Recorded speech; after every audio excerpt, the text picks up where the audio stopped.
Hello, everyone. Welcome to XYZ Podcast. I'm Gary. Today, I have Clarissa. Later on, I will share a very little story about how I know Clarissa. It's a very interesting encounter. And then we actually never met each other physically. But somehow, Clarissa works. It's not just limited in architecture, but rather, branching out into visual arts and also arts, graphics, or maybe some curations, I would say. And also her teaching is very interesting. So definitely later on we can talk about it. And her works are not limited into one principle, I would say, even though architecture is a huge thing. But speaking of just one principle, she's able to communicate and also explore into different kind of directions. And then after that, with creative hubs, then branching on other things, another layers of understanding. How does that coincide with architecture as well? It somehow comes back again. So today I have Edwin. I believe Edwin not very strange talking to Clarissa as well. Before that, I believe Edwin hosts a sharing session on Lanai with Clarissa, right? So Edwin also a student in UCSI, currently doing his semester 5, right? So I'm glad that Edwin is here, and a lot of people saying that both of us looks quite similar, and even the sounds similar as well. So hi Edwin, how are you? Hi Gary. I'm good. I'm good. Great. So now, Clarissa. So Clarissa is a researcher and also an architectural designer based in KL. So recently, she just came back to Malaysia, after staying for most of her life in Hong Kong, I believe. And so most probably a lot of people would know her from the Hubs for Good program funded by British Council and Yayasan Sime Darby for the project called Creative Hubs. So it was launched quite recent, actually, like last year. I believe there must be a lot of challenges added into her research, especially with COVID. So later on we can talk about it. And her sharing on R Plus also very specific on that topic. So anyone interested, feel free to listen to R Plus podcast on Spotify as well. And Clarissa also teach in MIA, Malaysia Institute of Art, teaching in interior architecture. So later on, there are a lot of things, but we will try to commodify into one theme. So without further ado, hi, welcome, Clarissa. Hello. Hi. So I just wanted to add on a little short story how we met, and because you sent me a message on the XYZ account. I think it's right Yeah. after Nicholas' podcast. So you know Nicholas before, isn't it? Or you somehow know him from Concrete Matter? Actually, no. I listened to your podcast, your episode with Nicholas, and then I reached out to him at the same time as reaching out to you. So It was for my how did you know like Concrete Matter and all? I mean, at that point of time, did you just came back from? Did you just came to Malaysia? I think I was already in Malaysia for 6 months or something like that. When did you start XYZ podcast? That would be a better barometer. About February to last year. But I mean, Nicholas episode kind of late. I mean, later. I mean, yeah, we have like a few episodes ahead already by the time. But so Nicholas podcast first, then after that Concrete Matter you join later. I thought you always been joining Concrete Matter for quite a while. Nope. Right. That's very interesting. So you just came back. So you came back to Malaysia after for that 6 months before you know about the podcast. But what were you doing before that? You were looking for jobs or something, or you have some projects running on? I came back because of the Hubs for Good project. You forgot University Malaya. I'm also a student. So I teach and I'm also still a student at what was called the Cultural Center. Now it's called the Faculty of Creative Arts, if I'm not mistaken. Yeah, in the Visual Studies department. So I'm doing that, right? So when I came back, it was for that project because I just finished my research project in Hong Kong. And yeah, So I thought it was like the right time. Right. But before that, you already came back. You visited Malaysia, I believe, a few times. But also tracing the home is actually also one of the visit, I believe. Like before that, you decided to settle in Malaysia. Yeah, I actually come back every year at least once. At least once. My family's from Malaysia anyway, so yeah. It's but not based in KL, right? So usually when you come back is maybe in Penang. So staying. But I would go to KL anyway because of the flight transfer. You have to. And okay. My cousins are here. So yeah. Right. Okay. So I would like to start off with talking about your personal journey. Like how did you ended up in doing and also teaching in architecture? But it's a very surprise to find out that because you studied master in architecture at Hong Kong and then now you're also a student in doing a master's in art. So would you like to tell us about like why did you choose architecture and also later on you decide to further study in master in visual art, right? It's also part and parcel with the project. Much like the Creative Hubs project, we had to develop a body of research on behalf of British Council's terminology, right, which is called the Creative Hub, which is basically, simply put, it's like artist collectives and collective work within the art and cultural ecology that can transcend digital, physical, as well as like transient, meaning like every now and again can come back, or festival kind of framework. So it's because of that project, that's why I decided to continue the work and pursue that Master of Visual Studies, right? Which is, so actually I don't attend many classes. I'm not really a student. I'm technically a student, but I only have one class, which is Visual Arts Research Methodology. But I still join my professor's classes every now and again, who is Dr. Simon Soon, who looks at art history and art and architectural history, pre-modern and modern, and curatorial work, things like that. So it's mostly because of the project, that's why I came back. I had the opportunity to lead and kind of mediate between all the different stakeholders. Never did that before. Usually I'm just a research assistant. You did mention the study about art history and also architecture. You mentioned about modernism and postmodernism, right? Is it in Malaysia? Based in Malaysia, or is still Western? It's a Western architecture history. No, it's Southeast Asian pre-modern art and architecture and modern art and architecture. That's a course run by Simonson. That's very interesting because I found out that very little resources about it. I mean, for me, perhaps because I'm still innocent about it. I think the closest resources I can find is the one by Ang Chi talking about Merdeka interview. That's the only thing I can find. But other than that, I really can't find like who is there anyone try to like Chao Zheng's.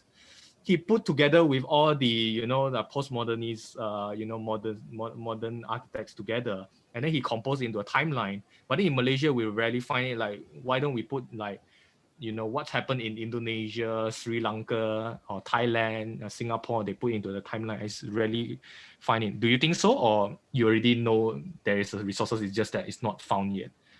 Well, Charles Jenks is from the West, and that diagram that you're referring to is based on Western kind of ideas of mapping the trajectory of postmodernism to postmodernism. Yeah. Obviously, Southeast Asia does not follow that datum, but I don't think there are not many courses that kind of try to interject or expand on it. And even when Simon was discussing that this is just a general kind of mapping, or how do you say, a survey course of taster palette, so to speak, on Southeast Asian kind of art and architecture. So it's not a course to kind of map out every single thing that has happened against one another. I don't think they follow the same. I mean, Southeast Asia, Thailand is a monarchy. Vietnam was communist, and then like there's that kind of regime happening in Myanmar that we don't even know what's happening right now, and then there's Malaysia that's not really sure what's going on, but somehow we have a monarchy, and then we also have another kind of political framework on top that is a lineage from British colonial times. So yeah, there's nothing really unifying other than geographical kind of like situation. And the borders are also made up. So long story short, no Charles Jenks like diagram, not really a full mapping, but just a survey, a taster palette. I think that one is very personal also. That's his view looking at architecture. I mean, it's very subjective at some point because he tried to categorize and architecture. Yeah, and then It's he's not very just subjective. architecture. It's very subjective also. He put in by his own understanding. He put in like Corbusier could be here, and then he could put Frank Gehry in this category, and it's up to his personal understanding. You are right. Art and architecture, because he himself is an art historian, not really seeing as an architect kind of thing. I would like to ask Edwin, how well do you know Malaysian architecture? I mean, we have been talking about B.R. Ingalls, everyone talking about B.R. Ingalls, talk about, who else? Chris French, this sort of people. How well do you know Malaysian architecture? Do you know like Kingston Loo? Processing this. Malaysian architecture.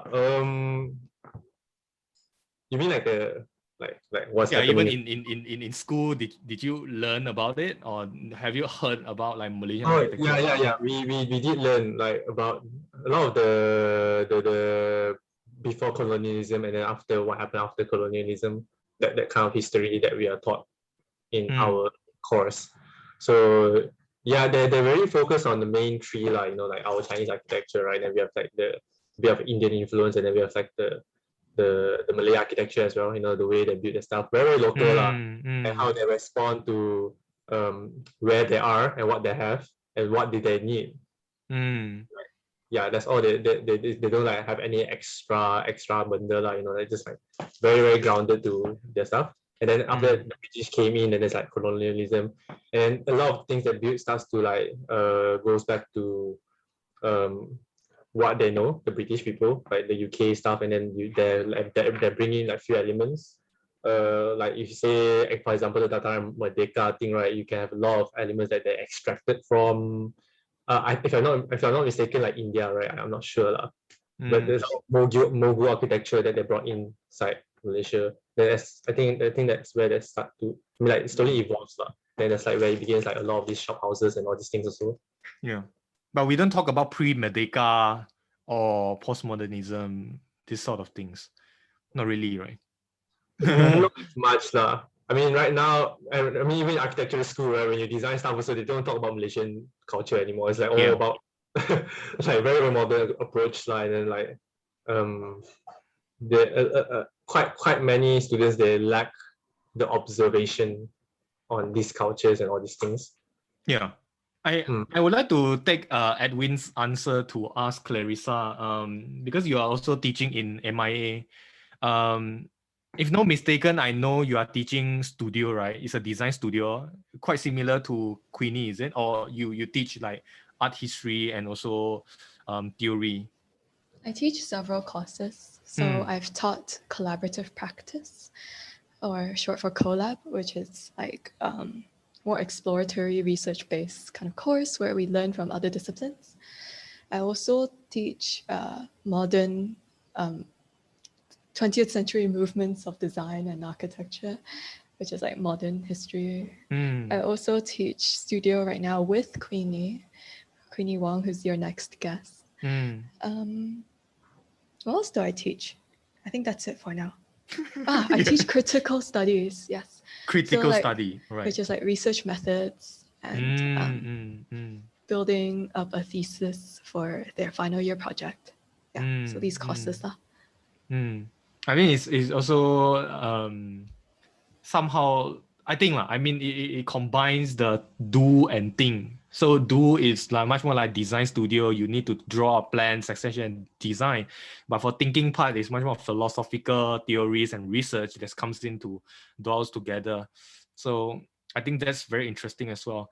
There is also one question I would like to ask, because I mean, I hate to put saying that, oh, Clarissa is a researcher or scholar and then she don't do design kind of thing, right? But it's just that I think Clarissa's focus will be much more on research and also studies, also even readings, right? But like you said previously in Discord also, I mean, do you miss design? Do you miss like go through the drawings, sketch, produce I don't know, interior design and stuff?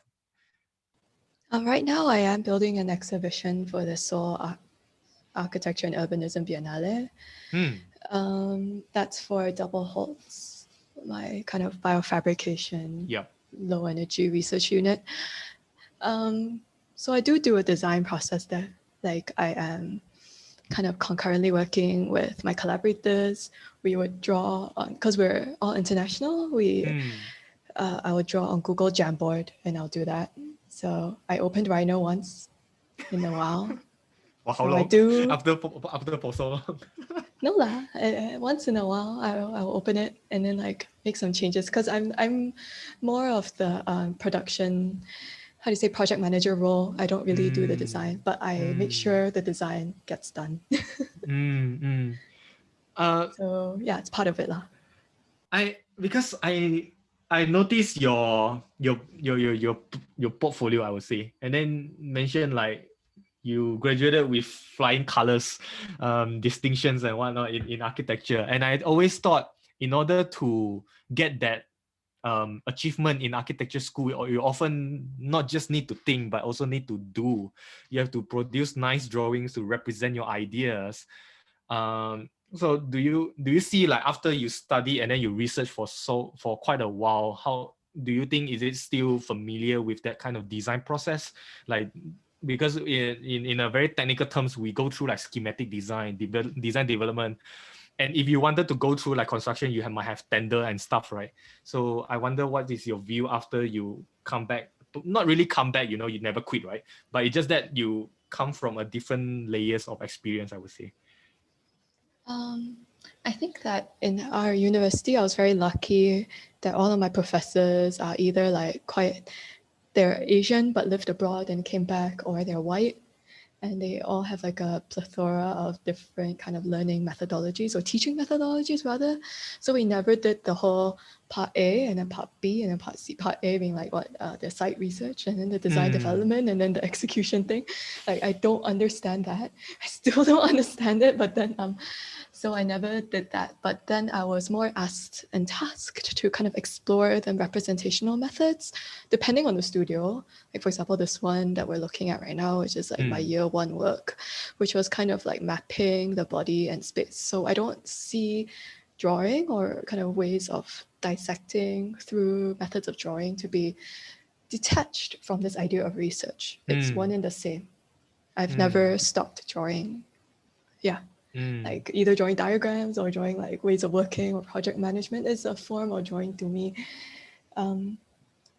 So yeah, hope that answers what you were asking. Yeah. I think the whole point is not to limit yourself as in like drawing as must be plan, section, elevation, right? It could be a drawing of sketch of motion tracing, tracking in this sense is very interesting as well. It could be, I think it's not directly as the architectural project. Like this one is very obvious, right? You can see plan, section, elevation and stuff. And then it is somehow constructed later on. It is quite interesting. Would you like to tell us about this? Is this the site? I'm not sure. Is this the same project that I saw from Queenie's project? Is Queenie one is like she did at the staircase with the steps. So is it this one the same project? We were on the same site, which is called Lao Tai Gai or Ladder Street, which is like a ladder that cuts through the intense, how do you say? Neighborhood? Not the intense neighborhood, but like the hill side of Hong Kong, because Hong Kong is incredibly steep, especially this part of Hong Kong Island.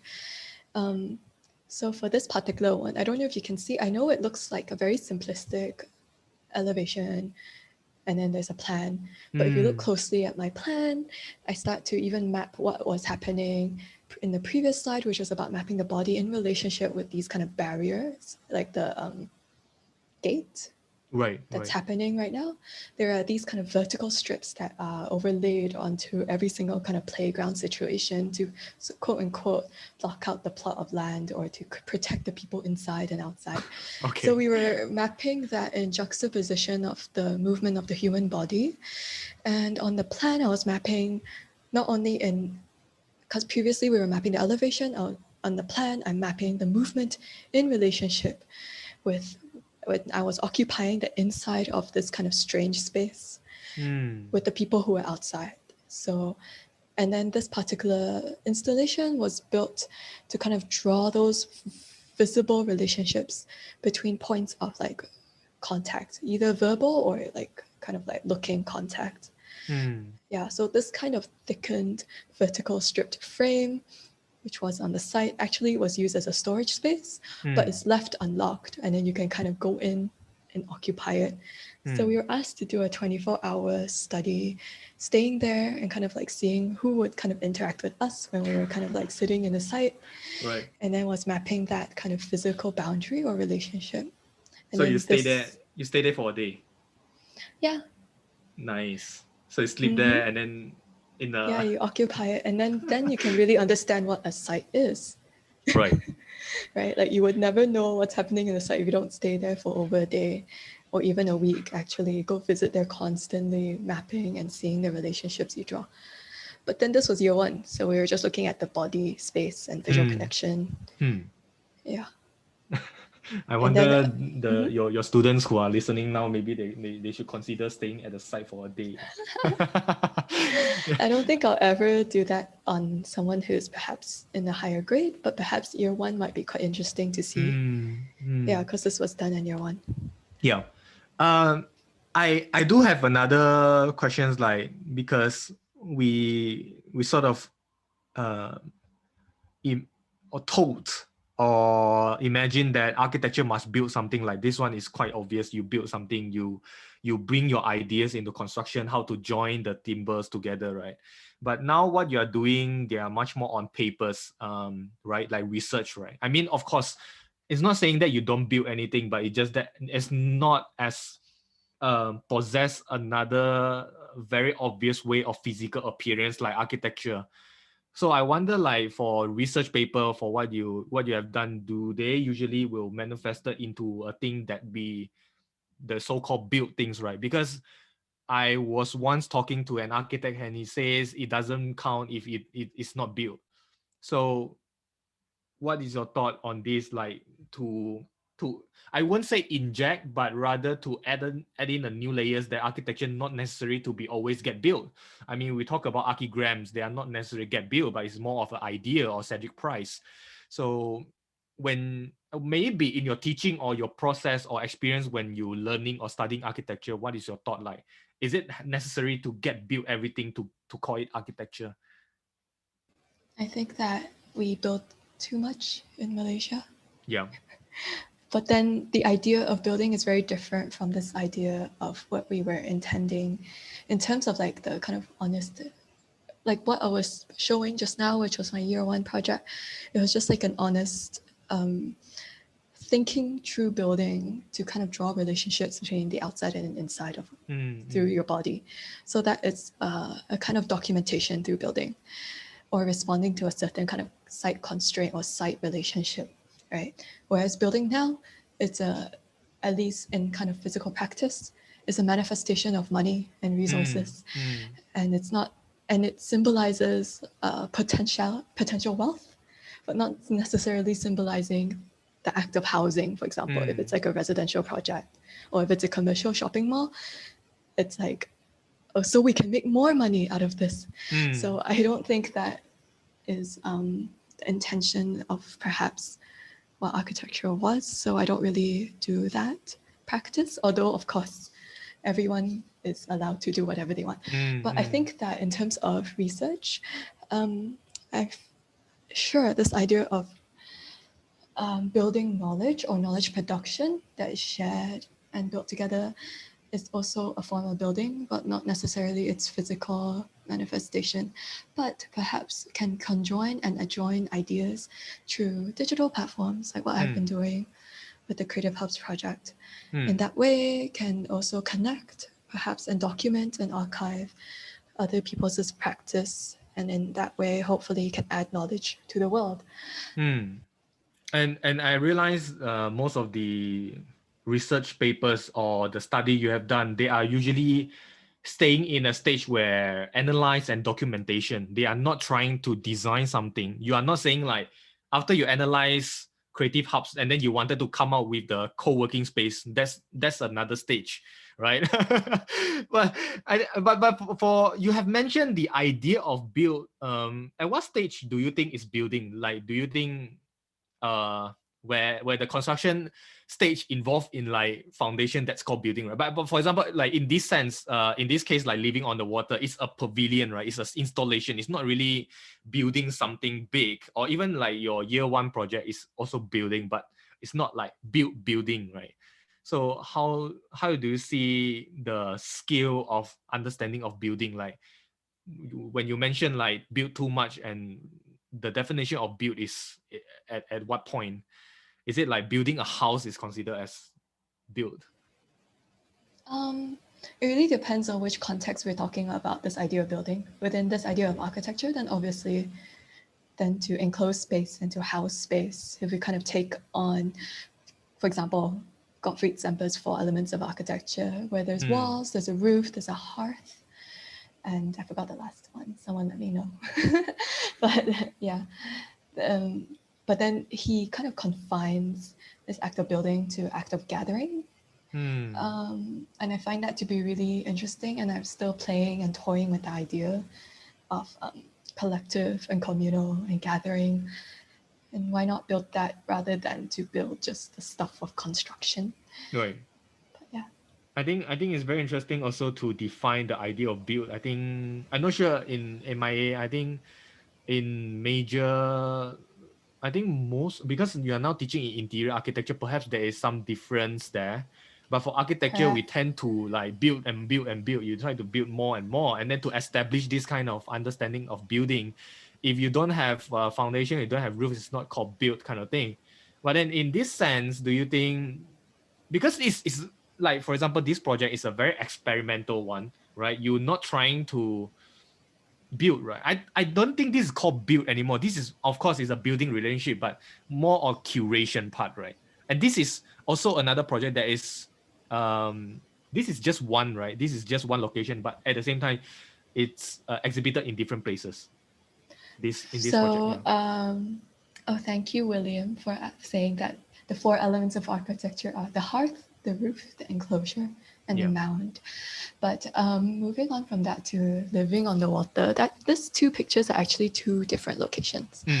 I don't think it's a curatorial project at all, because I was given the kind of like material, but not necessarily to kind of deliver, but more on exhibition design. I don't really write about it. So I had several collaborators within this project. You can search it on the website. But then they're like with Hong Kong U kind of research units. So it's a very interdisciplinary body of work where this exhibition was exhibiting works from the water people, which people don't like to be called that, but rather the Tangka people, who are this community that are kind of nomadic, and they will live on the surface of the water, and they'll kind of like move around the Greater Bay Area, now called the Greater Bay Area, but rather like the Pearl River Delta, and move in between all these different coastal communities. In terms of building, I don't think it's useful to think of like what are the boundaries of building, but rather the fact that we can all build and build collectively. And even for a moment, if it is built, then it's already enough to kind of display or to ensure that knowledge is kind of produced or shared. Or for example, this exhibition is mostly about the knowledge and the mappings of these communities that would live on the surface of the water, and how they would like touch land and what kind of activities they do. So if I kind of achieve that act of transferring this knowledge and allowing for knowledge production to happen, then it's enough for me. Yeah. I think this differs from the conventional understanding of architecture. This is more like art building, not the architecture building, as I see, because the focus is not on the bench, but rather the idea or the event. Because architecture, we tend to focus, oh, this wall is so nice, this roof is so nice, right? But then in this sense, we are focusing on the event and the idea. You did mention like a few the so-called river people. I wonder, is there any terminology in Hong Kong is a very down to like Cantonese when they mention this project? As in like, do they have a very specific term to 水面人，水面人? Yeah. Okay. 水面人. That's very interesting. Because I was trying to, I mean, before that I was trying to understand the Cantonese words and also Chinese word, so that at some point they brings in the new meaning. You say water people is like it's so blunt, right? But then you say 水面人 is like water surface people kind of thing. So I think it's what it's called, or it's 水上人. I don't quite remember. But it's known as like the Tanka ethnic group. So do you talk to those? They are not often fishermen. They live on water, right? They were. Yeah. So do you talk to the existing community to be part of the study, right? So for this study, I was only in the exhibition body part of it. So I didn't really speak to those communities because the research has already been done at this stage. It was done by another sociologist, I think. So she has the skills to do the ethnographic or anthropological work. It's not my skill set. My skill set is to kind of deliver the work that she has done so beautifully and to kind of see what works better to not only attract, as you said, but then actually the reason why we use these chairs, actually I got it from like Taobao or something from China, and it was like shipped down all the way from Guangzhou all the way to Hong Kong. But it's actually because these are the domestic furnitures that they would use on board their spaces of living, which are on these kind of vessels. So, and actually this whole exhibition is detachable. The joists that we used were these G clamps or C clamps. Yeah. And like that's all you need. You don't need any more kind of like binding. So it's almost also like the honesty of building. I'm really interested in kind of unpacking easy and kind of true construction rather than constantly packaging it with, I don't know, drywall. Yeah. So now should I say you are moving into this direction rather than building pavilions? This is more architectural, but this is not the non-architectural, but they are still important. Are you experimenting this? I mean, of course, now COVID is a bit tough to do that, but is that part of your plan? You wish to engage with students to do these sort of activities? I think because it goes part and parcel with, using that term again, with interior architecture. It's more about thinking about environments and interior spaces. So hopefully we can actually do this. We were supposed to, with our first class of collaborative practice, to actually actualize it and make one-to-ones within our campus, because our campus was new, the city campus on Jalan Ampang in KL. And we haven't actually officially opened that campus. So we were supposed to align those two possibilities, but then, yeah, definitely it's part of it. Looking forward. I think, yeah, it's very interesting to see. I don't know. I think, of course, architecture school, they do have a certain performance indicator to hit, right? And then they try to say, okay, you have to come out with your plan, section, elevation, or whatsoever. That one is quite traditional in a way, quote unquote. But then at the same time, this can be seen as a elective, I would say, is to allow the students to know more about art, about sociology, about psychology, about others, principle and sector as well. I think those are quite important as well. Before we move on to the second part, which we're gonna to talk a lot of works, and also I would call it a practice, because Clarissa sort of started it off, and then with a very constant effort and time invested into various activities and events.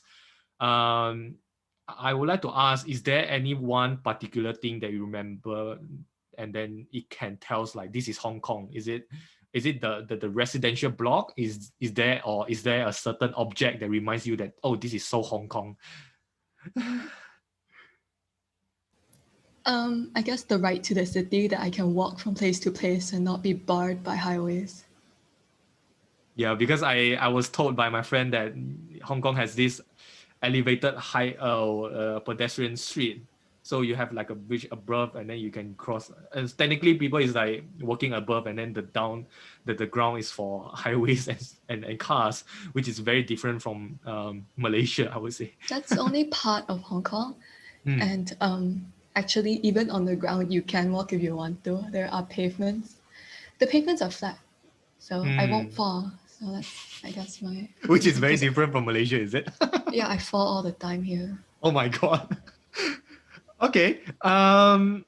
So that's pretty much about it from the first session. Edwin, would you like to add on anything? I mean, from your perspective, I think you did some research of Clarissa works also. I'm not sure what is your reflection. No, I'm all good, but I just like really agree with I mean like the things that's happening in Malaysia and Hong Kong, right? I mean, I just thought you were having that conversation with Clarissa, and then yeah, I guess like the whole like being barred by highway things like really scary, especially like for me going to university with like a constructing double-decker highway falling on us, like have that risk. And yeah, that Suk highway lah. The one that's north. A lot of accidents happen already. It's But so yeah, horrible. It's very horrible. And I guess like there's one thing about this, like the traditional practice of architecture and all these things, like very, very in a way, I'm not sure, but kind of detach us from being very grounded to what we should connect to lah, like the people and stuff. Like what you do over here, right? And then what we are normally doing in our school. It's very different. And then like usually this kind of thing you will say as the part-time or elective, right? You don't do this in architecture project. You do this outside.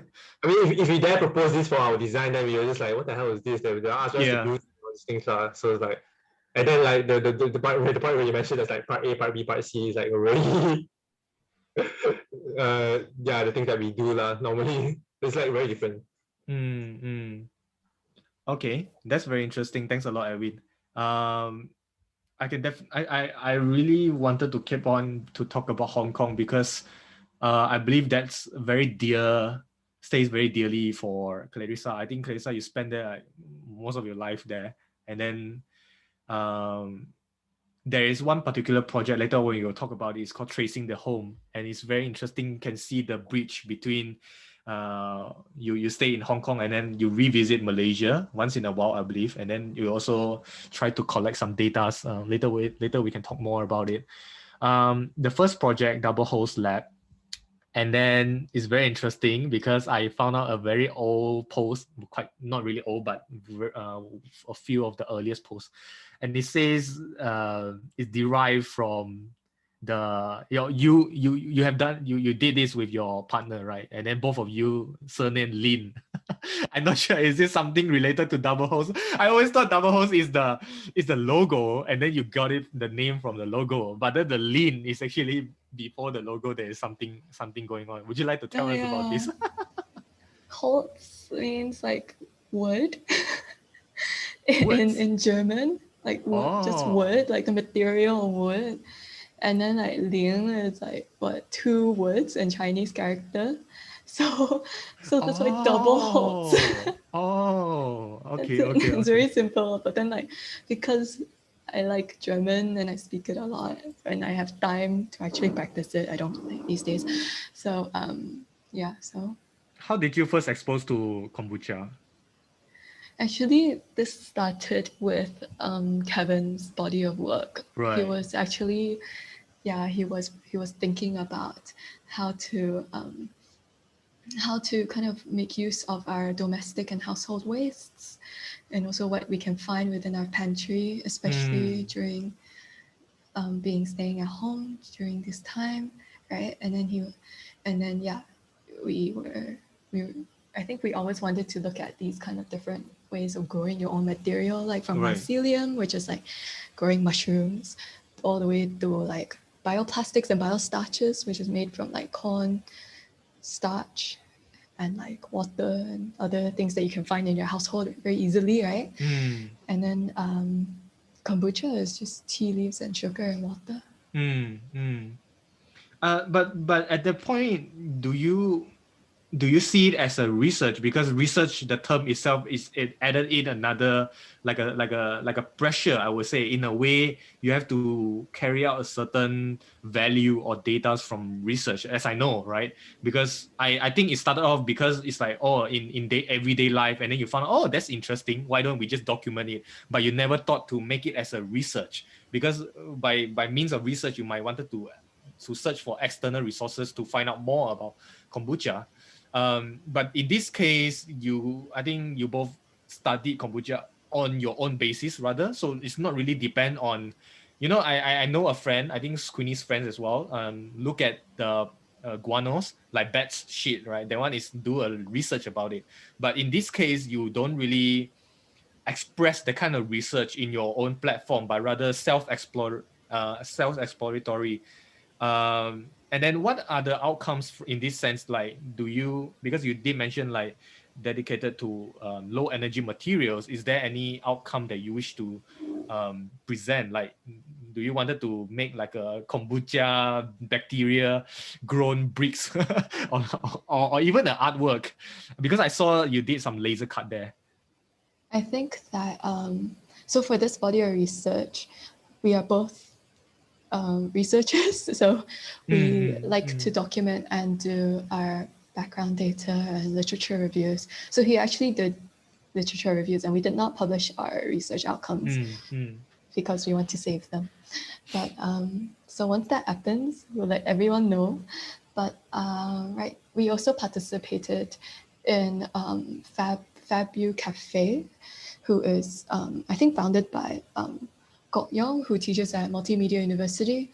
So that's where the laser cutting happened. So we had participated in a series of workshops with them. So that was Fabu Cafe, Fab Cafe KL, as well as Marika Makerspace. So the three of them came together to run this series of fabrication workshops, digital fabrication workshops for arts practitioners.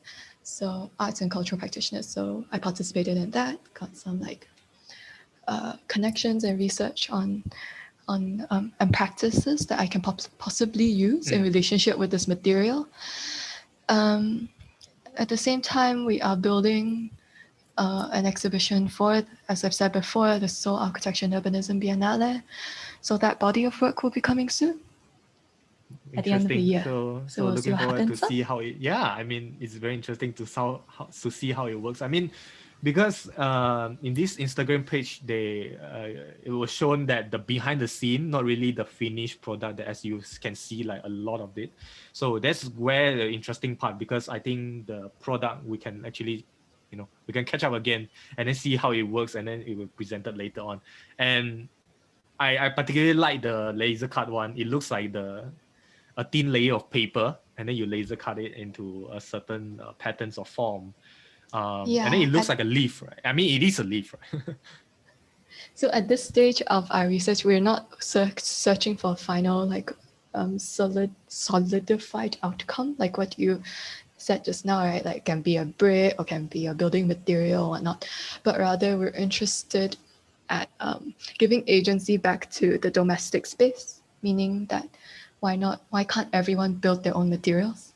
And so after the Seoul Biennale, we're going to also participate in a residency in Berlin, hopefully, if we can go to places in the beginning of 2022 to do like a body of communal workshops, so that we can learn together and do knowledge production together, where we can play with this material that we can all build together and see what we can make out of it, if that makes sense. So it's more like a toolkit of possibilities rather than final outcomes, because as we've seen, the failure of kind of finalized outcomes, concrete can be the solution for everything. No. Take a step back, look at all the sand that we've been using in the world. So things like that. I think we're trying to break away from that mindset of one material or one kind of one-stop solutions can solve all kind of building, architectural or interior kind of solutions. I mean, problems. So yeah. I mean, before that, you also mentioned mushroom, and I recently get very interested by mushroom bricks. They are very interesting also. It's not really biodegradable, construction materials, but rather they are environmental friendly, I would say, because it's still organic materials in a way. It's not like concrete is extremely artificial, I would say, at some point. Yeah. And you did mention like your partner Kevin. I believe he also doing his research on kombucha on his side in Barcelona, right? So is there any difference? Like, I mean, of course, the plants or the ingredients still comes from a same place, but does it affect like Barcelona outcome is kind of different from what you got in Malaysia? Actually, he's not doing kombucha in Barcelona. Actually, he's doing other kinds of thinking around this idea of ecological and sustainability building possibilities. So they do a lot of farming there. They do a lot of pottery there. I don't know what else they do. Okay. They make things out of wood. Yeah. That's interesting also. I really like the research on decay as well. Not really research on growing, but decay as another kind of layer of growth. Definitely. a lot of people don't see it, but I'm glad that you are doing now. Moving on to creative hubs. I think that's pretty much the core things that very important, because you are not trying to propose an extreme. You are not trying to say, oh, which architecture firm or which art firm or which curatorial firm or laboratory, but rather you are designing or you are finding out the system in a way. It's like Bao, right? Bao is trying to call for everyone's and then try to connect everyone. So, and then you did mention also it is part of the scholarship, right? You got a scholarship and then you have to come up with this program and also platform. But I wonder, is there anything like this? This is like a yellow book, right? It's like a yellow book for creative hubs. So if you wanted to know someone and then you just look up to this website, it's like Bao, right? And then you want to look for podcasts and then you come out all the podcasts. Is there any similar yellow book like this before that in Malaysia, as you know? In Malaysia, actually, they have been mapping projects. So like people who have dotted on Google like my maps, places where arts and cultural activity may happen. So that was done by Yap Sao Bin, who is artist. He's teaching at MMU.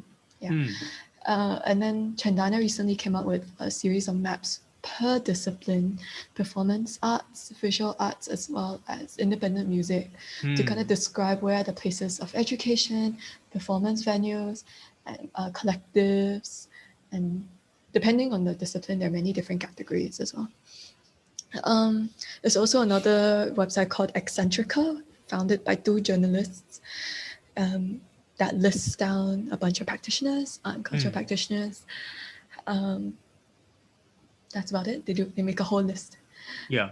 And then you did mention in the R Plus also, you categorize like 15, right? If not mistaken, 15. So they now are 14. like 14, is it? Now 14. Now 14. Yeah, was 15. Okay. It's always changing. Yeah, and then the 14 you have like graphic design and then performance art, and then I think that's how you categorize it in by the practice model. But I found out that there is another thing, and maybe that's also part of your plan, where I'm also curious on looking at business model in terms of how these collective or creatives make money. That's very important because it talks about the sustainability of these collectives or small practices, because here they are not corporate, right? You talk about like not big corporate, but at least they run a business. So is that, will that be part of the research, or for now you try to get as much as you can first, and after that you plan to do a publication like other ways of doing architecture, like spatial agency? Well, so there's actually 3 of us within this project. There's Husna, Kaidil, Ali, Alasri, and then there's me. So Husna is the one who does the website. And she kind of writes all the copies or compiles the copies. Some of us, me and Ali also helped and wrote together. And then there will be the report, perhaps maybe in a different way compared to spatial agency, the whole book, but report. And then there'll be also a toolkit which compiles like ways of kind of writing down your business model or framing it, as well as the programming part. But So that's where you can find about the business model if you want to go look for it. Right. So it's much more on inventory rather than come out with well, I mean it's like a yellow page, right? You don't want to appears to be biased into a certain party. It's come out in the end after you search the whole creative hub, and then at the end of the button it says, "Talk to me, Clarissa Lim, and whatsoever I can help you to do a certain business." I don't think that's the direction you wanted to go for. No, the toolkit will help you with that. If you ever want to frame your business model, it will give you a kind of a worksheet or something to kind of go through all of these lists that you kind of need to begin a creative hub. So should I say the toolkit is rather like a mentorship, quote unquote? So for any new business who wanted to, come up with the creative, because what you listed here, they are already established, right? They are existing, perhaps for some years. But what if like, okay, let's say XYZ wanted to be one of the creative hub, and then I will go to the toolkits and say, oh, I need some mentorship, I need some advice. It's a booklet where you can go through. Right. Mentorship infers in a human, right? No, it's not. It's no one else.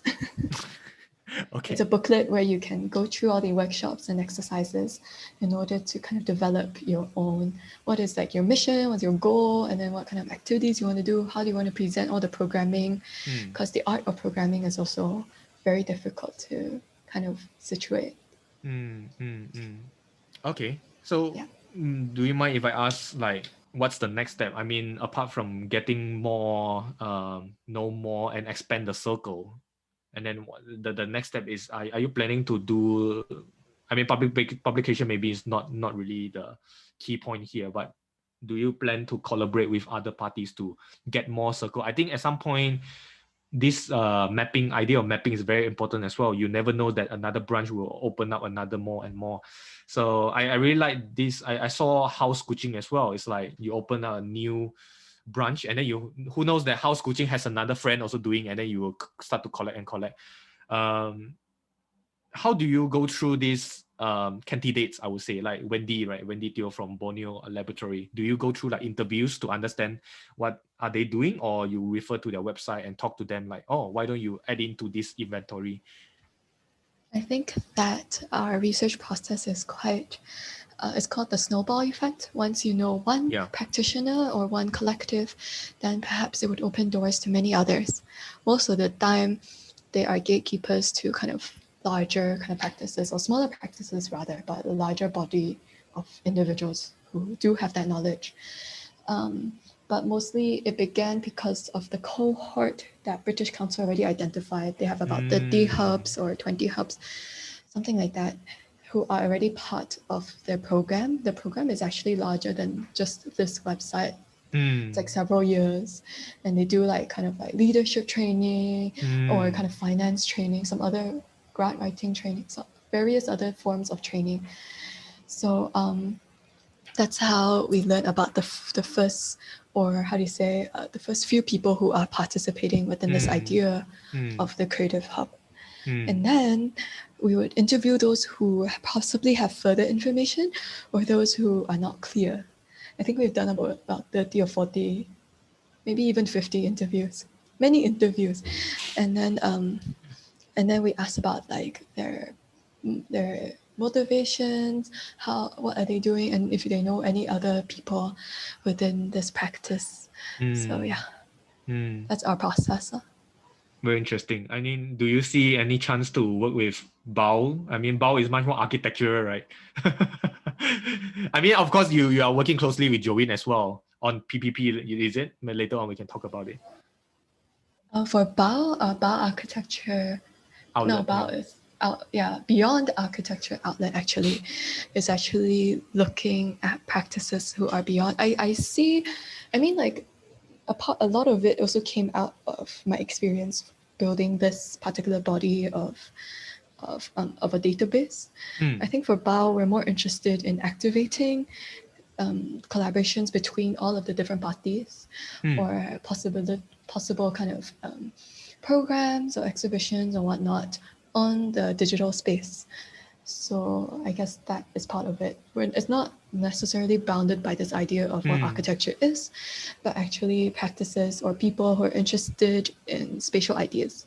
That's it.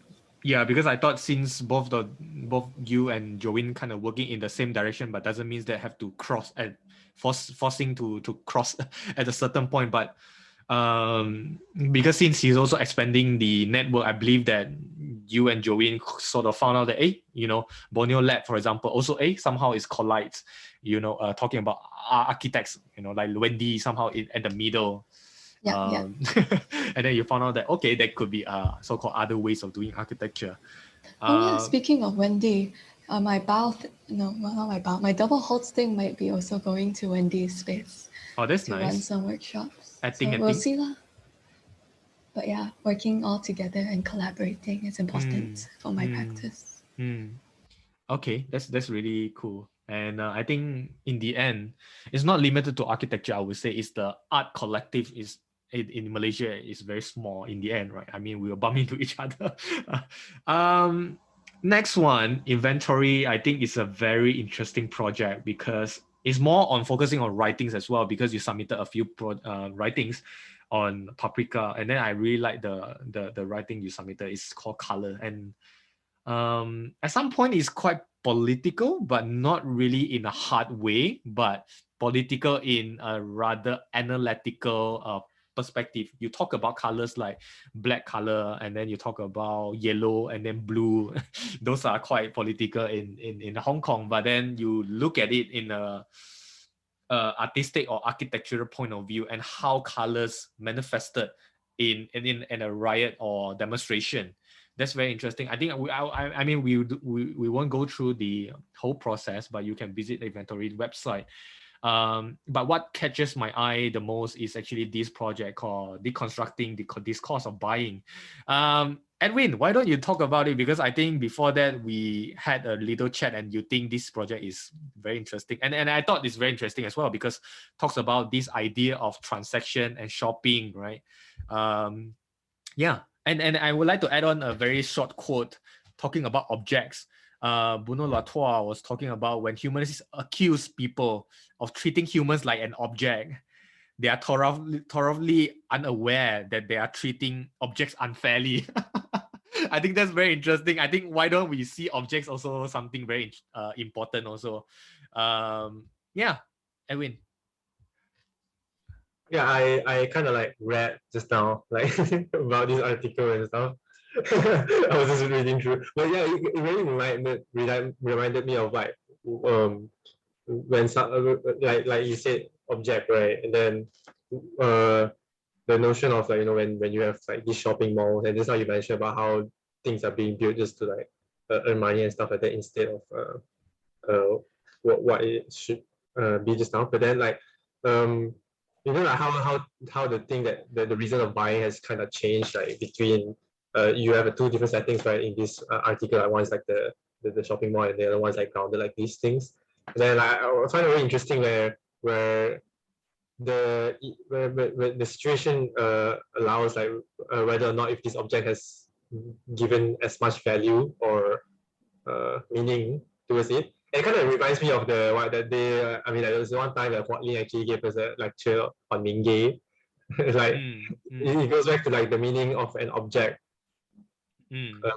towards a people to it's like a very personal thing. So yeah, it can be like a very used like a used books, those things, and then you kind of exchange it, and that's where you can actually like have you're sharing the content, and you're sharing certain things of who you are. So like that's where you're born and stuff like that. And I don't know, I was like reminded of all these things, and then like but then when it comes like shopping malls and all these things, right, then like people starts to just buy more, or they just spend without having any thoughts to it. So they're just like, oh, I just want this, I just want that, and then after that, when you're done with that, you just like kind of discard it, and like, oh, you don't thought about it anymore. But in terms of all these things, right, you have something, but you keep on reusing and reusing. So there's like as it grows older, right, there's like more history being built upon it.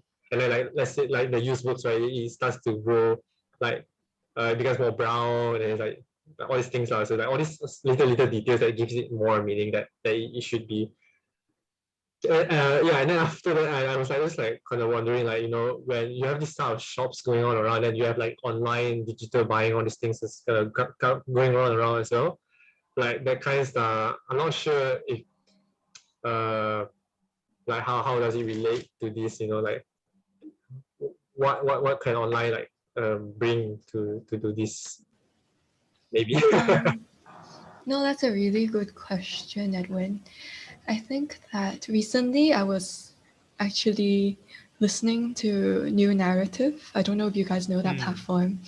It's like a critical journalism website, and they were introducing about this this kind of initiative called Wares, but WARES, like wares, not where like mana, not that, the other one, like objects. And what they were doing was really interesting. They were using digital platforms, like just a very simple Google Sheets page to kind of identify where people needed help and what can people offer.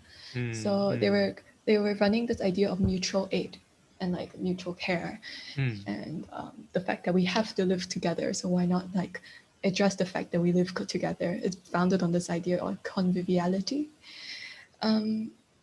So what they did was like they put this kind of spreadsheet, and then it was modded by a few people on Telegram, and then they kind of create this space within soft stud walls. I think that's what it's called. This like art space in Singapore, and there is like the exchange point where they kind of collect all these things that people don't need, and then like just redistribute it and reconfigure it to people who need actually those objects, especially during this time in COVID-19. So I found their works to be, so that's how they kind of configure or hack the internet to allow this space of care to also permeate, much like what Irene in Home Gay is doing, and Home as Space, the one that I wrote about in this particular place. They're all kind of thinking about the same ideas.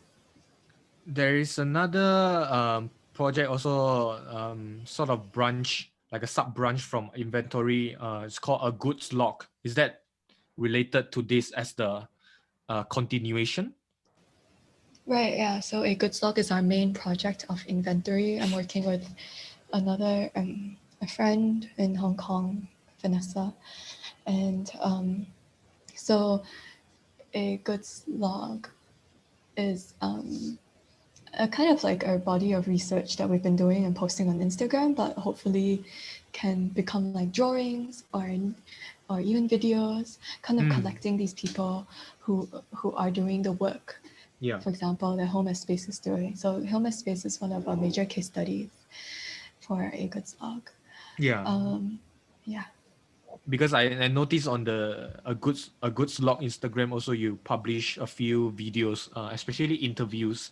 Very interesting to get this kind of first perspective narrative from the merchant, I would say, or the people who run the business, and it's very interesting, not just talking about what they are selling or what they are doing, also their reflection on maybe social or political behavior that in fact impact their business as well. Like this is closely related. I think Edwin was talking about consumerism and also customer behavior. That's very interesting to talk about, and in fact we don't talk about it, and we somehow ignore the fact that space is definitely one of the factor or even a reason where make the whole experience of transaction to make it more interesting. Like, what is the difference when you visit this store and another store? The process of buying a certain things could be so different, because one perhaps prefer cash, one would prefer cashless, or I don't know. That could be one thing. Is there something related to to settle, hashtag to settle, and tracing the home, because I somehow found there is a common point where you visited like shop houses, right? I don't think they are two same projects, but do you see any mutual point? I think that a good slog is founded on three principles: to transact, or rather three actions: to transact, to archive, and to collect. And thinking about practices which are really interested in objects and objects' histories that are connected to their spaces, right? So so it's about not rather that space comes first, but the objects comes first. But thinking about tracing the home, I haven't thought about this research project in a long time. Thank you, PNT Scholarship, for giving me money to go back home. And yeah. And I think this particular project was spurred on by the other way around, but actually just thinking about the communities that are surrounding all these built environments, especially in the context of Penang and Kuala Lumpur. Don't quite remember what I wrote about, but just thinking about that simply. It's more of blog. Like when I was reading the Sensorial Nostalgia, it's more like a blog where you mention like, oh, your family members, or even if not mistaken, and then you recorded down saying, oh, there is a certain stories when you visit a certain building. And then you visited like Charleston Market, and then you also add in a little bit of your personal journey into it. So it becomes like a typical house become a home. That's where I think the shift is very interesting as well. Yeah, I think that's very interesting as well. And then you did mention, I think it's the same project, and then you did mention that migratory and ever moving community from the south of China. So it's also somehow dating back this idea of roots, to talk about where our ancestor came from, and this sort of it's like a rooting and also tracing. That's very interesting as well. But is that something similar? Like for example, like Hong Kong also, back then the Chinese community also they came from China, but in Malaysia also it's kind of a similar thing, right? Yes, but be careful. Okay. Okay, yeah, but I mean the origin, I mean geographical origin. I mean, not really that political one. Yes, in terms of geography, I think that what I was interested in was thinking about identity and in relationship with like geographical or larger transnational movements that would take place. So that kind of spurred on the idea for Trace the Home, like this idea that we are here in Malaysia, but then we're ethnically Chinese, and then there's this like constant yearning for quote unquote home. And what does that even mean when we actually our home should be situated here and we should be comfortable with it? But then it seems like there's this level of discomfort that comes with addressing that. Or the fact that we constantly other ourselves. So it's about challenging that notion, but through more fun things rather than thinking about it through a political lens. But me coming from a position of growing up in Hong Kong, I actually lived in Beijing for a while as well. And so yeah, it's like growing up between many different places, and then where does home actually lie? I think this particular project really helped think through all these thoughts that I was having. And I think that goes back to this idea of what does Chinese or Han Chinese even mean? I draw parallels with that with this idea of whiteness even. Like what does being white even mean? And I think it's better to not think about it through identity politics, but thinking about like our collective living experience, the fact that we have to work. Yeah. What does labor mean?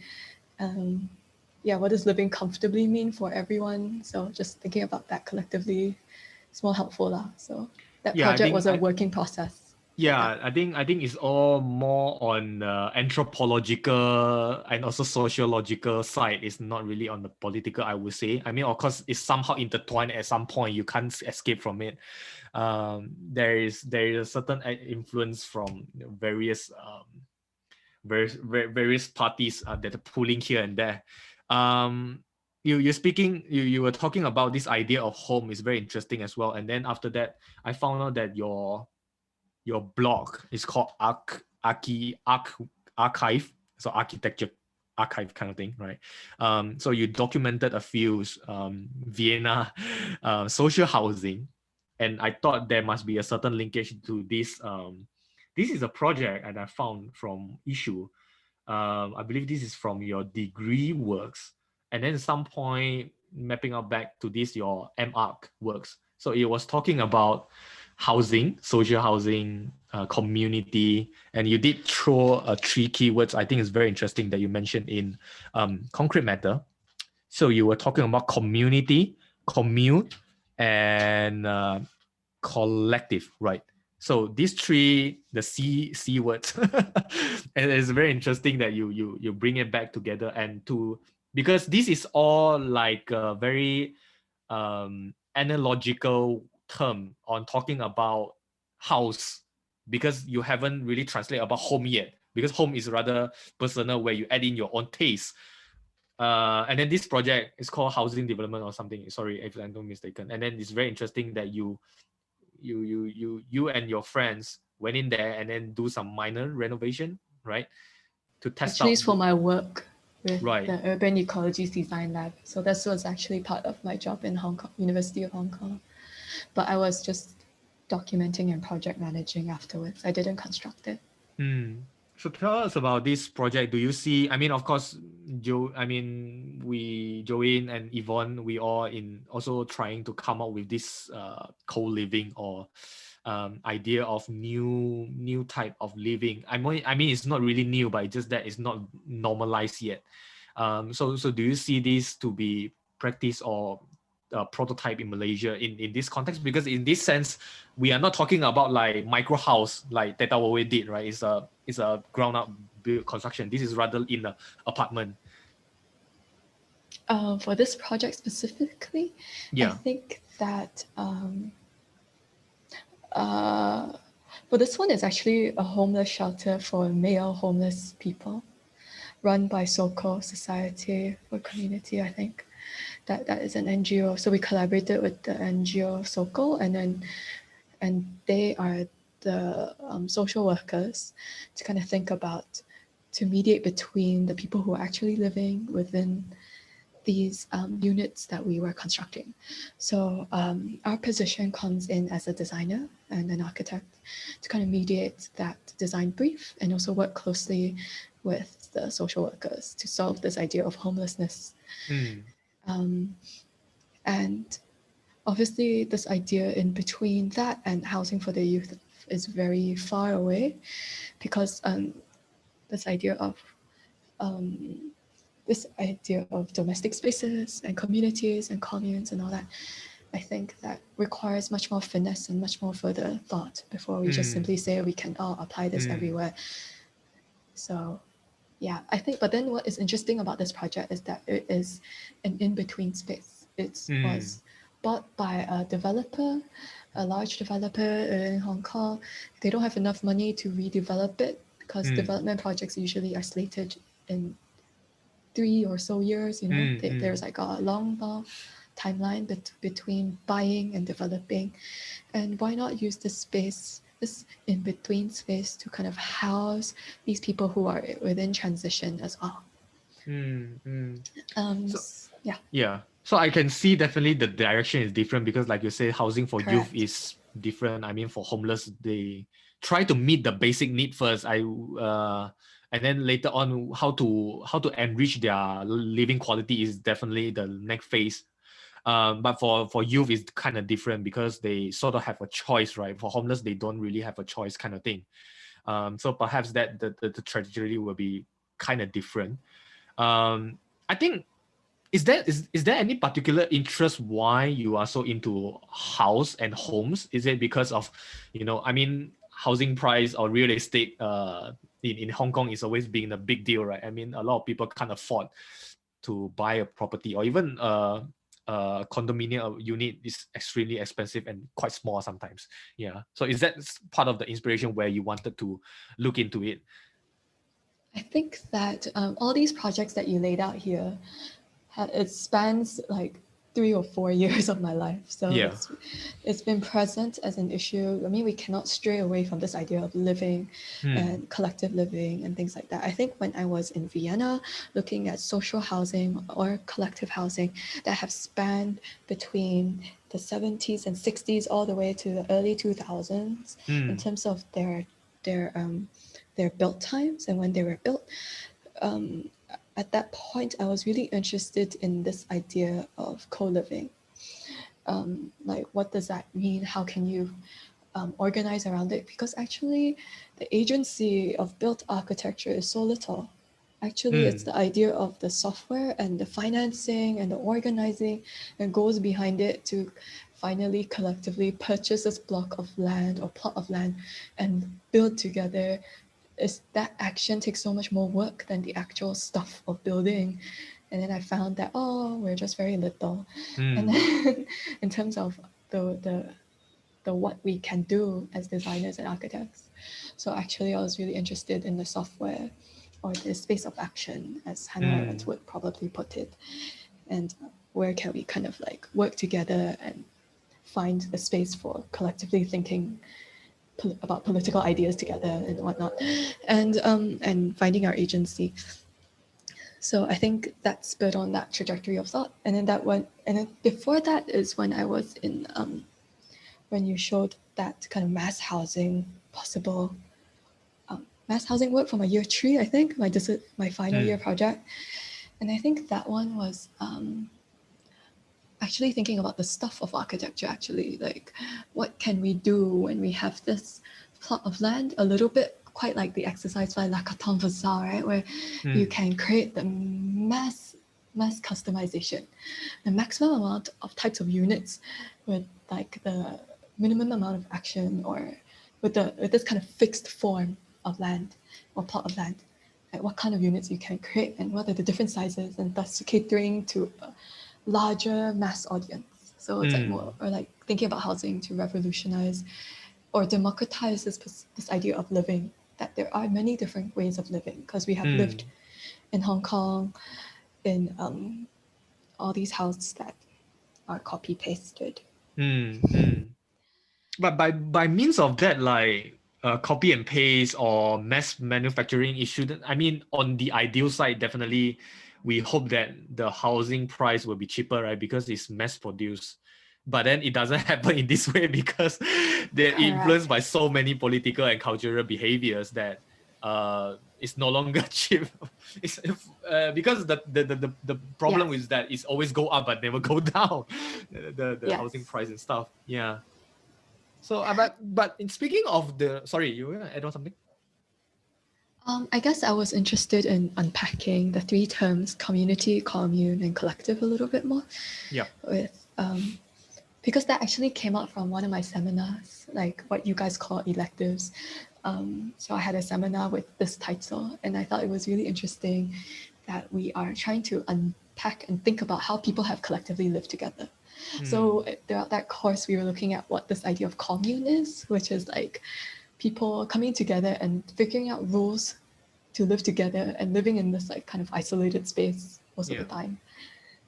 And I think that kind of framed, and then thinking about collective and what does community mean, and we were looking at all these different kind of terminologies, reading anything from your quote of Latour to even, well, not particularly that quote, but then like this idea of Latour to Arendt to all that. And I guess that came back to me participating in that housing youth group, because I was really interested in the software rather than the hardware, quote unquote. Hardware being the built environment, software being how we organize amongst ourselves. Yeah. And also the rules to how to live a house, like you can do this, you cannot do this, is very interesting as well. It's like if not mistaken, there is this interior designer or architect. His name is called Gary, and then he designed like the shelf can be here, and then the furniture can go up and there. That one is software, right? It's not really the hardware, I would say. I would call that hardware actually. I You would call say it hardware, software yeah. is like the rules and regulations that we come up between people together.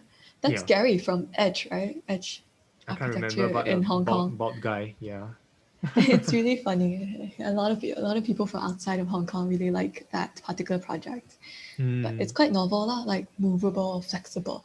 But I Yeah. think the choice of where to be flexible is the software. The hardware is the actual material stuff of like how he constructed all the different joints and moving all these shelves. And yeah, the tiny home phase, right? Yeah. Everyone loves that. Yeah, I think that's very clever. I think in this sense, the software is how we live, and then the hardware is how we. One is how we live, and also why we live, kind of thing. So it's somehow adjust how the way we're seeing things. So perhaps the last part, we are going to talk about animated cityscapes. I would see it as your hobby in a way. It's like something you do it for fun because it's like a lot of poster, and I thought it's very interesting. It's like a hobby. You don't take it. I mean, of course, you take it seriously, but it's just that not as serious as a research, but rather as the speculation, I would say, right? So you explore in anime and poster and various graphic and also colors. Would you like to tell us about this? I think it's very interesting. Why did you do this? I mean, like, is there any of your personal interest into Japanese comic or cartoon culture? Actually, for one of the posters you put here is actually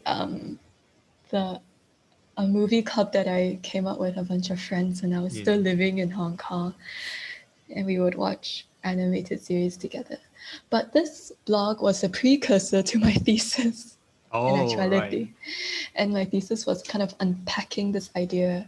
I mean, it goes back to home and how do we map homes and how do we map the our constructed ideas of our world. Because actually, when I was digging deep into what Ghost in the Shell was really made up of, was actually this the from the director's perspective, this idea of Hong Kong, but then set in like this faraway future, but then juxtaposed with his kind of cultural framework of what Japan is and how to kind of reinterpret spaces that way. So I was thinking about these fictional landscapes and what they might mean, and thinking a little bit about Pascal Schoening. And Pascal Schoening is he used to teach at the AEA, and he was thinking about cinematic architecture and how can filmmaking and films can also create space and create ideas about architecture.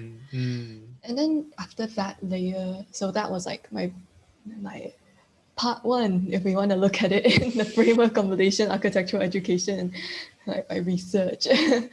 But I was just collecting all of it, and it's also for fun. And I really like the second image that you show here. Actually, is like from Antarctica. Yeah.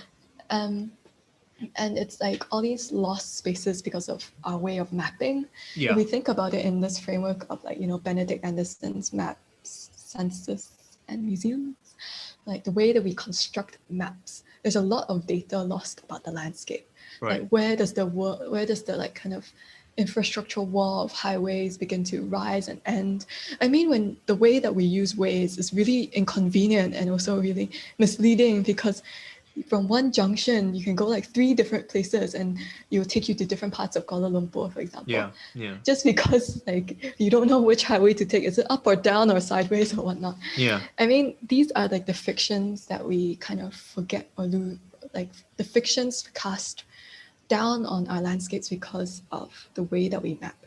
And we haven't like shifted away from that method of mapping. And then I guess that led on to the way I was thinking about my thesis, which is like, why not find another way of how we can draw or map our kind of like landscapes of wherever you want to look at, which is, for at least in my case, was this colonial space, the space where the British first landed, one of the first spaces that the British first landed in the context of Hong Kong Island. Yeah. So it was behind my university. So I was looking at that. So this So much like what's happening with Antarctica, where there's these false ideas of where the edge of the coastline starts or ends. Yeah. The way we map also infers a lot of that. A lot of false ideas or fictions.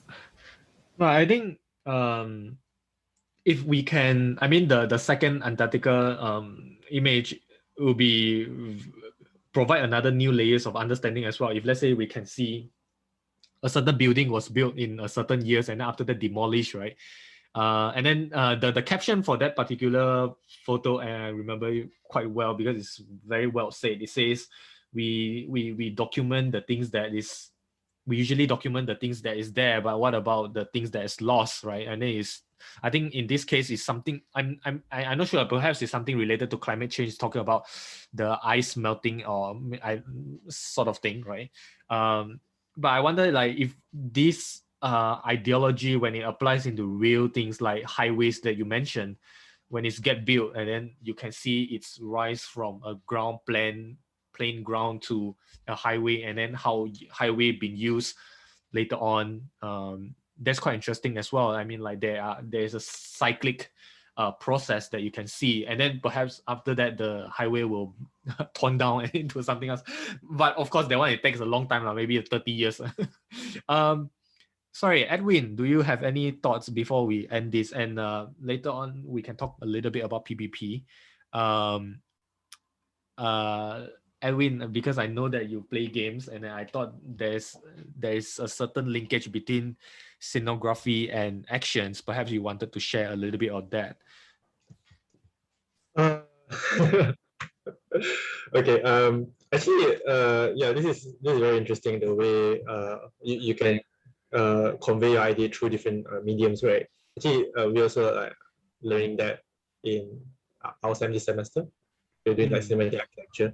But yeah, I feel like there's and I also like kind of did a study on not study but I'm always like very interested in this kind of cinematic things, right? So I always like look into theories and stuff, like why people actually feel so much when you're watching something, you know, like what is the connection being made, and why do people actually like how they can relate and how they can actually like the work and stuff like that, right? So like I've always been interested in cinematic.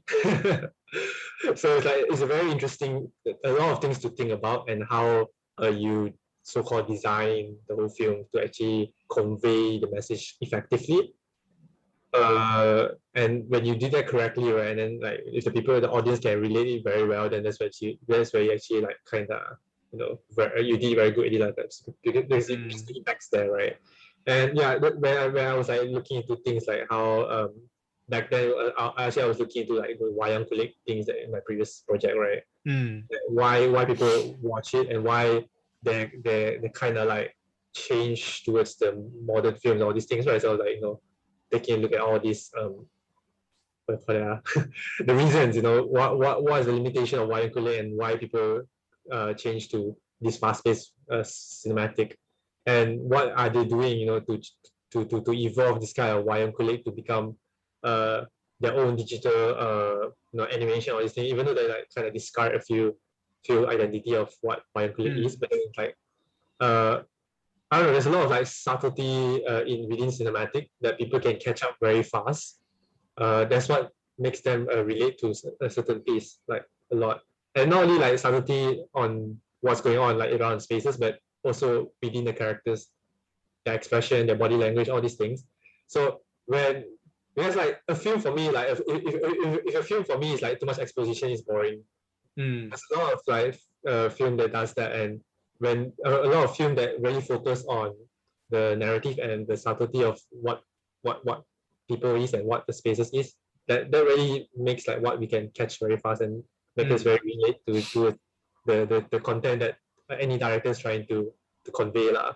So it's like very interesting way to approach this, and I've been trying. I mean, I've been myself like looking forward to start, you know, these things lah, you know. I think at some point it's very interesting because it's not a build project. It's not like build architecture, but the more it is not architecture, it is more obvious as an architecture. And then I really like Studio Ghibli's works, right? Even though it's a it's a virtual thing, it's a graphic, it's an animation. But at some point it tells us more about architecture, so that the artificial, the more artificial it is, the more realistic it is to tells you like what is the real architecture. There's this counterpoint that very interesting, to bring in this kind of contrast that allows you to appreciate in a way, to understand like the real architecture, what it looks like, and the environment. They are equally important, I would say. Sorry, Edwin, I wanted to come back. Like, do you have any questions like coming back to inventory or tracing home? I believe tracing home perhaps might be a little bit intimate for you as well, because you have been, I mean, we both living in Malaysia for quite a while. I'm not sure, what do you think of Clarissa's project, or anything you would like to add on or ask Clarissa? I was actually kind of interested like that just now when you have that mind discourse and the tracing home thing, right? Like the difference between how you call it, commercial and home, right? Like I find it one thing that's interesting, like there's a difference in which there's a bond or community bond like between the customers and the seller, like within their own shop houses. So like in a way, right, their lifestyle, their personal lifestyle and their identity, right? I mean, like what makes them kind of bleeds through into this what they're selling, and it actually goes through to the customer. I don't know, it's like feel quite interested. Like I mean, like quite interesting. Like that's not what happens in commercial shopping malls. Like in commercial shopping malls, like when you buy stuff, right, the people normally that works there is just like they're just workers. Like they're just working there. There's nothing about them that you're knowing. So like I don't know. I just like find it very interesting, like how the customers and sellers actually get to, in a way, get a glimpse of each other's lifestyle going to their shops and stuff. But yeah, and I guess like I was talking to Gary about this like before we started this, right? Like how all these so-called simple things that a lot of us are overlooking. I mean, like it's part of their lifestyle, right? A lot of the things that their behavior and their lifestyle and what they do and what they normally like, it's like kind of overlooked, like when it comes to architectural design in Malaysia, right? A lot of, I don't know, like, from what I see, like, a lot of people that they don't pick up on these points, and then they just straight away try to propose something that is like very shocks and you, like very commercial. And I feel like a lot of these commercial things like it's like kind of takes away from these values lah. I mean, like for example, like I think there's like one thing Kawarismi has like did a competition on this thing, a competition called like KL chair, right? And everyone's like proposing these extravagant chairs, like, and I don't know, different chairs lah. But then like I think he did something very interesting, that he just proposed the staircase as the KL chair itself, because in KL everyone sits on the staircase, like any steps you find, you just sit. And that's like very nice because he picked up on this simple value, that the behavior that people done, and he kind of like celebrate it lah. And this is who we are as, and it's not like very commercial. It's like this is very street style, and like, this is just our lifestyle. And a lot of people, I mean, I don't know, but in Malaysia, I feel like there's a lot of people that's not picking on this and just doing all these commercial things like that. Maybe he didn't want the competition, someone else won the competition. But yeah, I think like a very interesting thing, like that people are not picking up nowadays. I don't know what you think about that. Me? Yeah, I mean, like I'm just like saying all this, but I'm not sure. I mean, like I think it's always important to map the existing before we really build on top of the land that we've already constructed. I mean, we've already kind of like tarnished nature's ground and like poured concrete to flatten it and all that, broken our to distinguish what is kind of livable space or usable space for the human body versus nature. So with that responsibility, we should take it more seriously.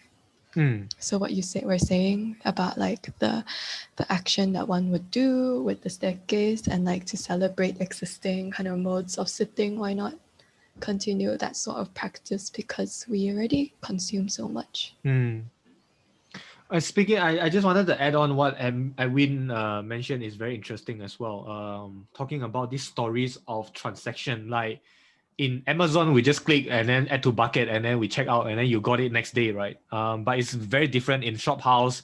You might stay there, talk to the auntie, talk about story, gossip a little bit. In a good slog, how do you find the people you want to interview? Is it something related to like family business or even your personal, like say, oh, this is downstairs, I have been buying like certain soy sauce or groceries from his store.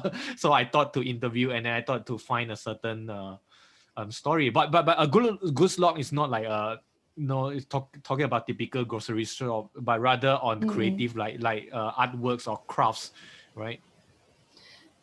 A good slog is founded on the fact that these people are collecting all of these objects and like they find some sort of value when they were collecting all of them. And of course, some of them do sell them. So it's a cycle of transaction where they kind of like tap into either like vintage or older kind of goods that have been existing within our lands or have been made already. And they either like change it or put them together and or like kind of find the history behind it. So for example, one of them, but I think they're going to close soon, Sunset in Pengzao, which is like an island in Hong Kong, outlying island.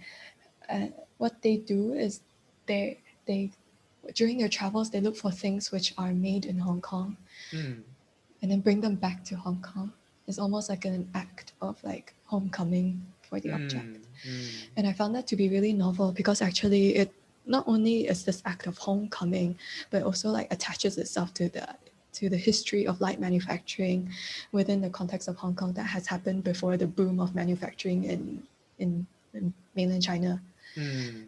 Like, you know, the rubber duck was famously constructed or built in Hong Kong. So it also has a further kind of story, much like what Edwin was talking about, that with that kind of knowledge, he also kind of tells the customers he gives or sells these objects to that, oh, he found it in like India, like these tiny kind of post stamp like images of Hong Kong. So it's like a picture of Hong Kong, but it was found in India.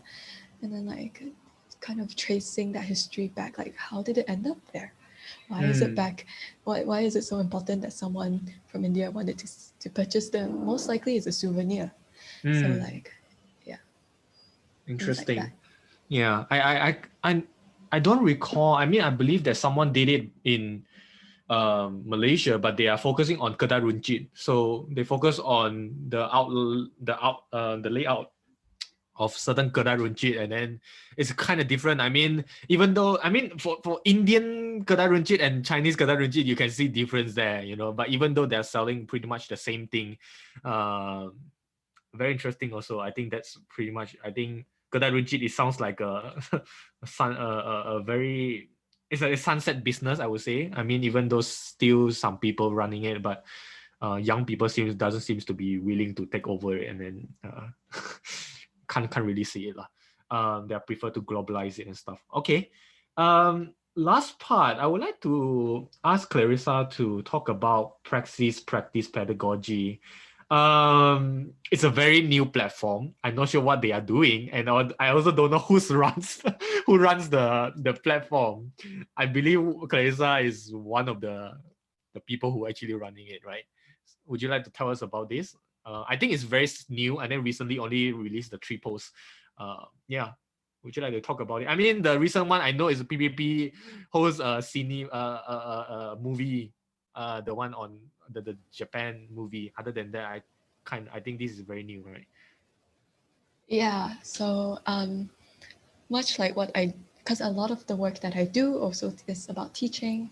So I'm really interested in kind of expanding that possibility of what are the different ways of learning and teaching. And then so we're trying to find the different vehicles around it. So hence it's called praxis, practice, and pedagogy. I guess it's me and Joanne Fu right now, which is kind of thinking about, how can we haven't thought about what we're going to do, so I'm not going to say much right at this stage, but we always watch movies on some Friday nights. Okay, that's nice. Yeah, Yeah. I mean And we have like discussions afterwards, discussing with people what they thought about it and sharing knowledge about it. And yeah, we're just starting from there right now. So anyone interested, feel free to look out for that. And I think the first one is very interesting. I don't remember the movie, the Japanese movie. It's called International House, is it, or something? Global House or something, I forgot. Yeah. Right. Okay, so that's pretty much about it for today. And thanks a lot, Clarissa and Edwin, for a very fruitful discussion. I think definitely there are a lot of things to talk about. It's simply talk about the social housing and also design houses is already one part. I mean, Clarissa shared pretty generously on concrete matter. If you want to know more, you can check it out on YouTube. Yeah, so that's pretty much about for today's discussion. And thanks a lot, Clarissa, for your time, and really Thank you. really pleasant to hear a lot from you. I think we can definitely a lot of things to catch up, like you said, in Seoul and Biennale, and I hope we can see it in the near too. future. So anything would like to add on? I'm sorry that Clarissa, I added quite a few questions, but I didn't manage to ask them. So would you like to add on anything? Does William have any questions? Yeah, William. I don't really have much to add on. Yeah. So if that, oh yeah, hi William. Hello. Very nice sharing session. I was quite curious what was the kind of works that you were doing, because it felt like there's just a lot of different things. A lot. Yeah. And then like just to see it all together is very nice. I had a question, but I'm trying to retrace my thought. You were talking about this idea of commune and about establishing rules so that we could live together. And that made me think of this idea of setting up or establishing an institution, or like not in a very hard way, but it kind of alludes to that idea of institution, which then allows for people to live together. It's like a basis with which you all kind of agree upon, and then that allows for this togetherness. But then there's also the other strand of thought, which is about being anti-establishment and anti-institutional. So how do you position, or do you see yourself in that? Very interesting question. Thanks a lot. Thank you, William, for your question. I think that I don't know yet because I haven't practiced it. But I am interested in learning about the different ways of setting up this quote-unquote institution, or perhaps rather a better way to say it is like a collective decision, or these mechanisms of how to kind of organize co-living or collective living. I'm really interested to learn about all the different methods. I mean, one of my friends was doing a lot of research about that in the context of the German-speaking world, where like you can say like there are three different motions that one would do. One would like put their hands on like their chest to be like, okay, I concur with your decision with any kind of like AGM or annual kind of general meeting. You can say that no, I kind of get it or not really get it. So you kind of lift your hand halfway up. And then like if you do have something you really despise or detest, then you put your hand all the way up or something like that. Like there are three different kind of motions to kind of align the strands of thoughts or any kind of decision making that you have to do, and to allow space for conversation. So it's like setting up these rules and practices and also allowing a space of change. So I don't know yet. I don't have an answer. I want to learn, I want to practice it, but no one wants to live with me in my communal living space. But I'm waiting to find the right group of people so we can all grow our commune together. But I have been like really interested in ideas of organizing and leftist movements, and just keeping my ears and eyes open. I think it's very interesting also in speaking of commune living, right? You have to pick your own housemate in a way, right? You have to pick an ideal housemate. You don't want to live with someone, I mean, of course, strangers are fine, but it's just that the mentality must be shared. A common goal, because we are not living in a very typical way of contract, right? We live in a rather like, okay, we understand this is a co-living, and then there is no such things as, of course, there might be a certain like landlord or house lord. You have to pay the rental and whatnot, right? But it's very different. Like co-living is like, we see each other almost like a siblings, not really like a separate family or separate nationalities. Yeah, I'm not very sure about that yet. From what I know, it's like it sounds very idealistic, but I'm not sure But when it's it been comes to working in other Okay. countries.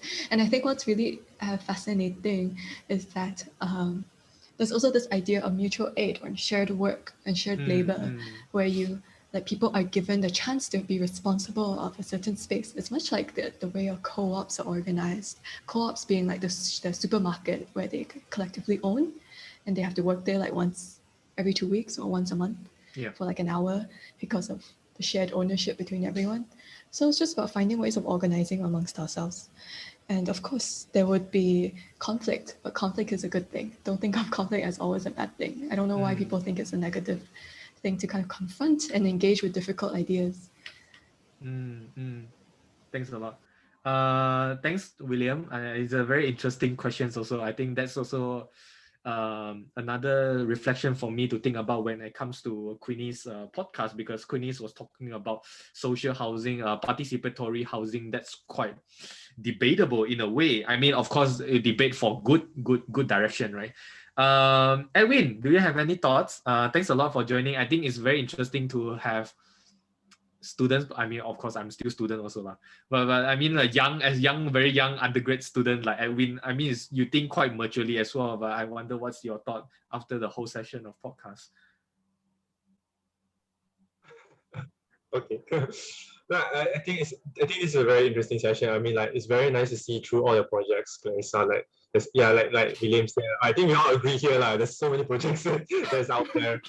And I just like it's very interesting because like I'm also like learning a lot of the things that you're trying to convey, a lot of the message that you're putting through your projects. And I'm just like I'm just learning from it, I'm just like looking and just like, oh, this is very interesting, and all these specifics. I mean, like all these specific things, I mean, like that I'm getting reminded of, and like, maybe I should, like, there's a lot of like this consideration that is like, oh, you can do it. I mean, like, there's a lot of things to think about next time. And I feel like, I think like that's I guess like that's what you want as well. So like just like give all this knowledge. And I feel like this is a very interesting thing. I think a lot of people should be able to get to, like, be exposed with all this, I guess. Thanks a lot, Edwin. It's very thank interesting. you, Gary, and thank you, Clarissa, for this. Thank you for this session. Thanks. You. Okay. Sorry, Clarissa, I would like to ask another small little request. Do you mind to throw questions instead of advice for young students, or perhaps your students, if you wanted to put it into a very specific context? Or even, you can ask Edwin if you want any questions. Ask a question? Yeah, you can ask any questions. I never thought of so that we can think about it. Or maybe you can ask like, what do you think about co-living? That could be one question.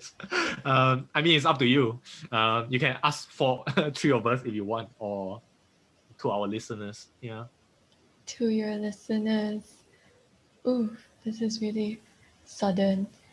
Maybe, okay, give me a moment to have a think about it.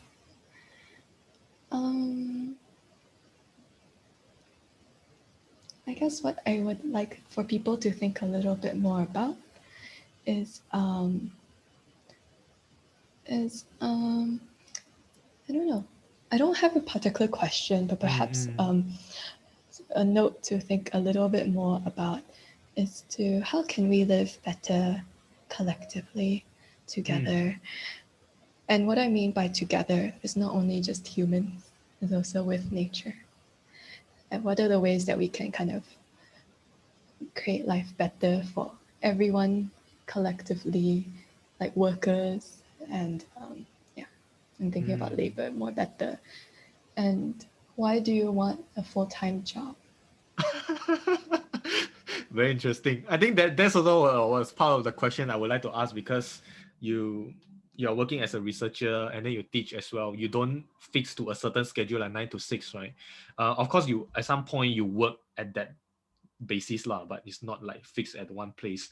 I think that question also particularly sensitive to current age as well with internet. I mean, why should we fix to a certain office and waiting to call for meetings and stuff, right? I think perhaps the young youth nowadays, they don't want to live like 9 to 6. In Chinese they call 966, right? 9 to 6, 6 days a week. So I mean, who wanted to work that way anymore? But of course, different preference lah. Okay.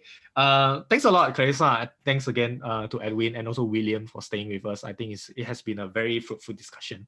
We can definitely catch up again. Of course, in Discord, we are always open for various debates or opinions. Okay. So thanks a lot, everyone. Bye. See you guys.